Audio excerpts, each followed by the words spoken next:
y'all? It's your boy here, Need Me in the Movies. We here in downtown Santa Ana, and we at the Frida Cinema, as you see over my right shoulder, and we're here to check out The Bad Batch. This flick has my man Keanu Reeves, it got Jim Carrey, and it got my man Jason Momoa.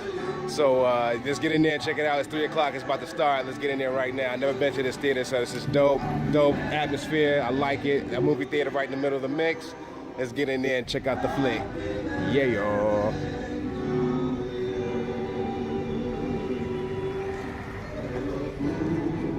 Alright, so hold up. So here it is, y'all. Here's the poster, The Bad Batch. This is what we're gonna check out right. Suki Waterhouse right here. Jason Momoa. Giovanni Ribisi's in this joint too. And then Keanu Reeves. I think Jim Carrey's in there. They ain't putting it out there. Maybe he got a very small role, but let's check it out, y'all. The Bad Batch. It's funny because I got this, I downloaded this in a freaky way, and I could have watched it at home, but I was like, no, let's get to the theater and check it out right now. The Bad Batch, y'all. Let's check it out. All right, y'all, here we are at the Frida Cinema, about to check out Bad Batch right now. Excuse the sweat, I had to run in my car, I forgot my wallet. Here we go, y'all.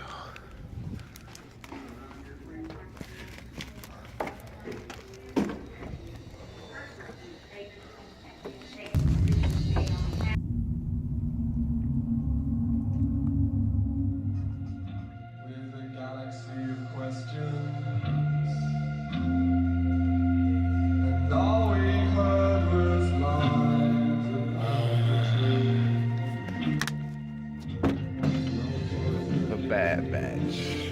I can't really say that it was too enjoyable. It was a little too weird for me, yo.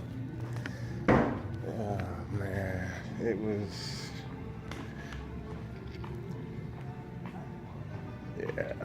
Yeah, I don't know. That's not. The Bad Batch, the Bad Batch, the Bad Batch. Oh, man. The Bad Batch was a little too weird and experimental and abstract. I guess it was a little too abstract for me. It was like kind of like a post-apocalyptic environment, future. This girl right here, her name was Harlot. She's just hard-headed. She's not comfortable in a comfort zone. She don't like a safe space. She's definitely not a social justice warrior. She don't want to be in a safe space because there was this designated area called the comfort, and she just kept on leaving it. And when she left it, she got herself in more and more trouble. Jason Momoa was weird. He barely could speak. He had a weird kind of speech impediment type thing. It was just a weird story. Keanu Reeves was pretty much the savior of this post-apocalyptic society. He provided comfort. He wasn't a cannibal, like the muscle-bound Jason Momoa type people, scavengers and such. But yet and still, this girl Harley didn't want to be a part of that. I dozed off a couple times in here, so I may check out the little file that I have at home and maybe fill in the blanks, but for the most part, it wasn't too good at all. A little bit of saving grace, a little bit of humor in this movie was Jim Carrey. He had a cameo role that was understated, but he played kind of like a mute vagabond. Yeah, he would help people when he could. This is the face when you see a movie that makes you go, what's going on here? The ending of this movie is funny because I thought they was playing homage, but they weren't really. Being this is a post-apocalyptic type of movie, I thought they were playing homage to a classic post-apocalyptic film starring Don Johnson when he was very young, called A Boy and His Dog, where at the very end, he and his little stowaway companion or woman, they were trying to decide which way they should go to, escape the underground society and such like that as they came back to the surface. And she was just passionately trying to convince him where to, they should just get out of there. And he had his dog there also, and in that, you saw the next kind of like jump to frame where it was just he and the dog, and they were talking about how, you know, the last meal was delicious, and they led you to believe that last meal was the actual woman who was trying to persuade them to do otherwise. Whereas this one kind of had a similar ending, but it was kind of sad that it was the cute little furry little pet that got it at the end. You know, priorities, you know, post-apocalyptic priorities. But it almost still was an homage, because the way they framed it, they showed it on Jason Momoa first, the little girl second, and then Harlot, the main protagonist, last. So they made you believe it at first, but then of course they pulled back the reveal that it was really the rabbit. So anyways, that's a little spoilerific in this, but I thought they were paying homage. They probably were. Okay, here's a little confession time. I could have saw this movie last week. I could have saw this movie last Saturday. And I'm trying to decide whether I'm glad I didn't waste my time or not. Because I ultimately don't like this movie. It's not a movie that I would rewatch. It was an experience. It's kind of I'm somewhat glad I experienced, just so that I could take care of my curiosity or whatever. But for the most part, it wasn't good. But I was glad to see.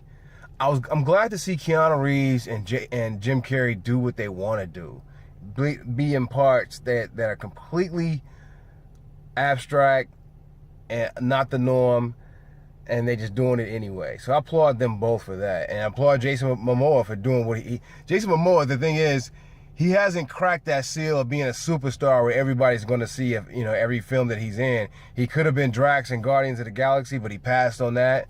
But of course he's going to be Aquaman now, which is pretty much away filming, and I think they might have been wrap filming, you know, which is going to be next year and everything like that, as part of the Justice League and all that good stuff.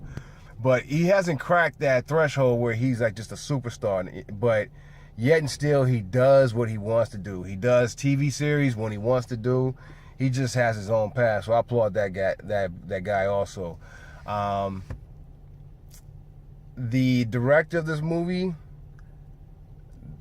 the things that she reminded me of, even more abstract Sofia Coppola. She reminded me of an abstract Sofia Coppola, and maybe not